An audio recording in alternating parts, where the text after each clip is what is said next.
warahmatullahi wabarakatuh. Bismillahirrahmanirrahim.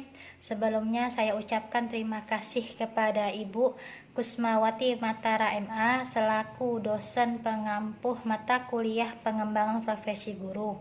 Saya Kiki Ariska akan mempresentasikan atau menjelaskan dari beberapa materi pengembangan profesi guru untuk memenuhi tugas UAS.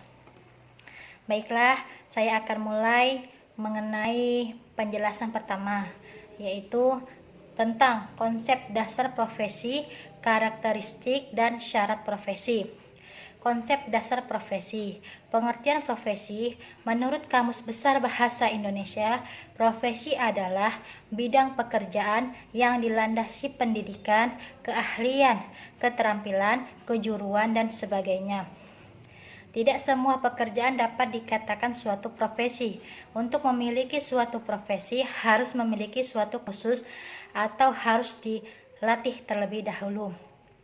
Adapun syarat profesi itu sendiri diantaranya, yang pertama, memiliki cakupan ranah kewawasan pekerjaan atau pelayanan khas definitif.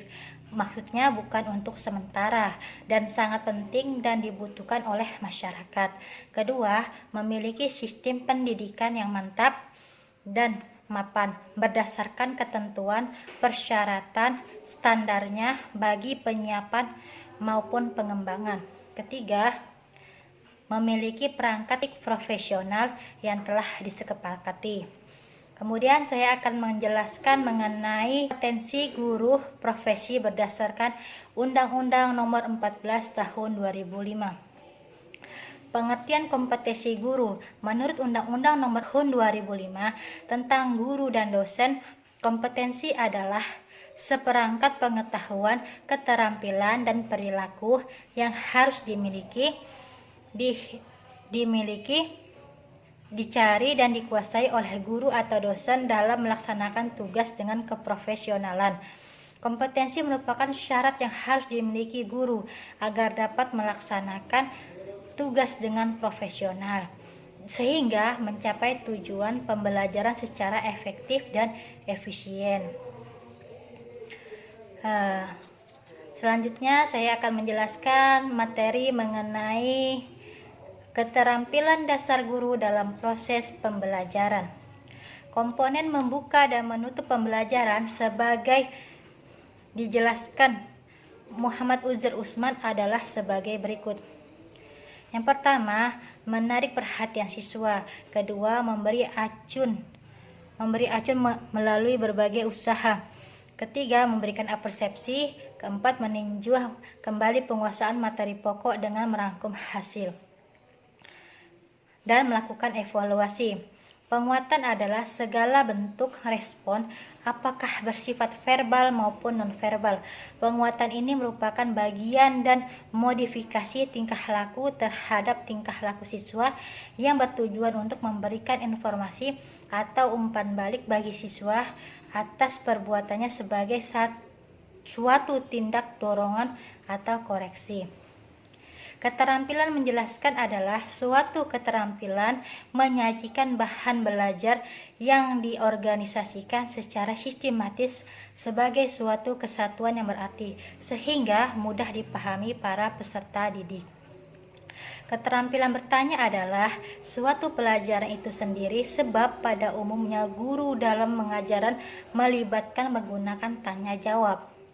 Diskusi adalah suatu proses belajar yang dilakukan dalam kerjasama kelompok bertujuan memecahkan suatu permasalahan, mengkaji konsep, prinsip, atau kelompok tertentu. Dan selanjutnya saya akan menjelaskan materi mengenai seni berkomunikasi. Seni berkomunikasi berarti kesenian untuk berbicara yang baik yang dicapai berdasarkan bakat alam dan keterampilan teknis. Kesenian berbicara ini bukan hanya berarti berbicara lancar tanpa jalan pikiran yang jelas dan tanpa isi, melainkan suatu kemampuan untuk berbicara dan berpidato secara singkat, jelas, padat, dan mengesankan. Berkomunikasi yang baik sangat kita perlukan. dan akan selalu merasa membutuhkan keberadaan kita. Dengan melakukan komunikasi yang baik, maka orang lain akan merasa nyaman dan akan selalu merasa membutuhkan keberadaan kita. Banyak cara kita untuk membuat orang tertarik dengan kita atau bahkan sangat menghargai kita. Salah satunya adalah dengan teknik berkomunikasi yang baik. Komunikasi merupakan sebuah jembatan untuk membangun suatu hubungan.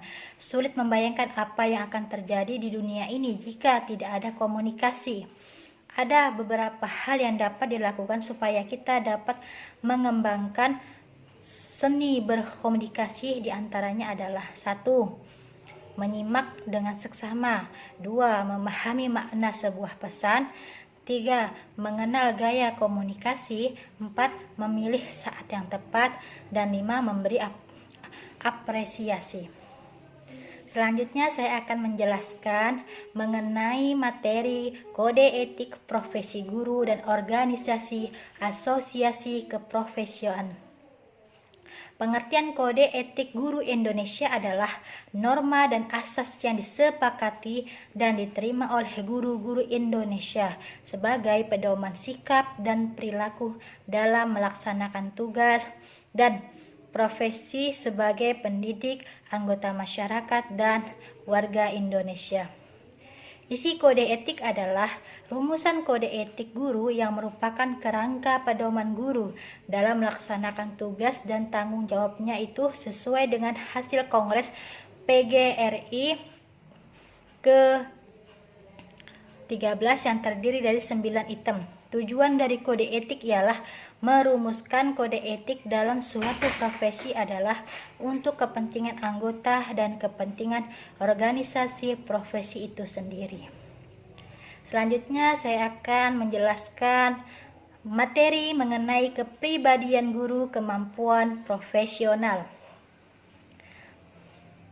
Kepribadian guru merupakan perilaku seorang guru berkaitan dengan kemampuan individu dalam mewujudkan dirinya sebagai pribadi yang mandiri untuk melaksanakan transformasi diri, identitas diri, dan pemahaman diri dan memiliki nilai-nilai luhur sehingga terpancar dalam perilaku sehari-hari. Fungsi kompetensi kepribadian guru adalah memberikan bimbingan dari suri tauladan secara bersama-sama, mengembangkan kreativitas dan membangkitkan motif belajar serta dorongan untuk maju kepada anak didik. Kepribadian itulah yang menentukan apakah ia menjadi pendidik dan pembina yang baik bagi anak didiknya. Selanjutnya saya akan menjelaskan materi mengenai pemimpin pendidikan, strategi pengembangan profesi guru. Guru profesional adalah guru yang memiliki keahlian, tanggung jawab, dan rasa kesejawatan yang didukung oleh etika profesi yang kuat serta kualifikasi kompetensi yang memadai. Direktorat Jenderal Pendidikan Dasar dan Menengah Departemen Pendidikan Nasional menyebutkan beberapa alternatif program pengembangan profesionalitas guru melalui berbagai strategi. Strategi pengembangan profesionalitas dilakukan oleh guru itu sendiri, lembaga pendidikan, dan pemerintah. Selanjutnya saya akan menjelaskan materi mengenai strategi pengembangan guru, profesionalisme guru Indonesia berdasarkan peraturan yang berlaku. Pengertian guru profesional. Berdasarkan pengertian guru profesional adalah guru yang memiliki kompetensi yang dipersyaratkan untuk melakukan tugas pendidikan dan pengajaran dapat dilalui pengetahuan sikap dan keterampilan profesional baik yang bersifat pribadi, sosial, dan akademis. Dengan kata lain, guru profesional adalah orang yang memiliki kemampuan dan keahlian khusus di bidang keguruan sehingga ia mampu melakukan tugas dan fungsinya sebagai guru profesional dengan maksimal. Selanjutnya saya akan menjelaskan materi mengenai sertifikasi guru, uji kompetensi, dan undang-undang guru. Guru wajib memiliki kualifikasi akademik, kompetensi, sertifikasi pendidik, sehat jasmani dan rohani, serta memiliki kemampuan untuk mewujudkan tujuan pendidik nasional. Kompetensi guru meliputi yang pertama, kompetensi pedagogik, kedua, kompetensi kepribadian, ketiga, kompetensi profesional yang diperoleh melalui pendidikan profesi. Sertifikasi pendidik diselenggarakan oleh perguruan tinggi yang memiliki program pengadaan tenaga kependidikan yang terakreditasi. Juga sertifikasi pendidik dilaksanakan secara objektif, transparan, dan akuntabel. Selanjutnya saya akan menjelaskan materi mengenai konsep kurikulum 2013. Deskripsi kurikulum 2013. Kurikulum 2013 merupakan perangkat mata pelajaran dan program pendidikan berbasis sains yang diberikan oleh suatu lembaga penyelenggaraan pendidikan dengan tujuan untuk mempersiapkan lahirnya generasi emas bangsa Indonesia. Karakteristik kurikulum 2013. Rencana pelaksanaan pembelajaran dikembangkan dari setiap KD yang untuk mata pelajaran dan kelas tersebut. Proses pembelajaran dalam kurikulum 2013. Yang pertama, pembelajaran intrakurikuler, kedua, pembelajaran ekstrakurikuler. Metode pembelajaran dalam kurikulum 2013. Metode pembelajaran adalah cara yang digunakan dalam proses pembelajaran sehingga diperoleh hasil yang optimal.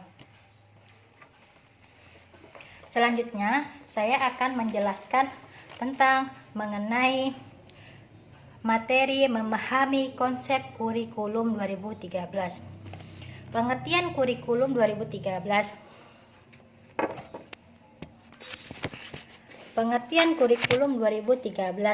Undang-Undang Nomor 2 Tahun 1989 tentang Sistem Pendidikan Nasional dalam Pasal 1 Butir 9 UU SPN menyatakan bahwa kurikulum adalah seperangkat rencana dan pengaturan mengenai isi dan bahkan pelajaran serta cara yang digunakan sebagai pedoman penyelenggaraan kegiatan belajar mengajar.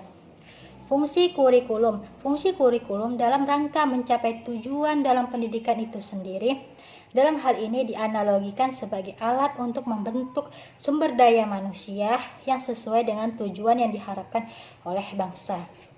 Selanjutnya saya akan menjelaskan materi mengenai strategi pengembangan profesionalisme guru Indonesia berdasarkan peraturan yang berlaku. Hakikat profesionalitas guru. Hakikat profesionalitas guru. Profesi keguruan mempunyai tugas utama melayani masyarakat dalam dunia pendidikan. Profesionalisasi dalam bidang keguruan mengandung arti peningkatan segala daya dan usaha dalam rangka pencapaian secara optimal layanan yang akan diberikan kepada masyarakat. Untuk meningkatkan mutu pendidikan saat ini, maka profesionalisasi guru merupakan suatu keharusan. Profesionalitas berakar pada kata profesi yang berarti pekerjaan yang dilandasi pendidikan, keahlian. Profesionalitas itu sendiri dapat berarti mutu, kualitas, dan tindak tanduk yang merupakan ciri suatu profesi atau orang yang profesional. Baiklah, itu dari saya mengenai penjelasan 12 materi pengembangan profesi guru. Terima kasih saya ucapkan. Wabillahi taufiq wal hidayah. Wassalamualaikum warahmatullahi wabarakatuh.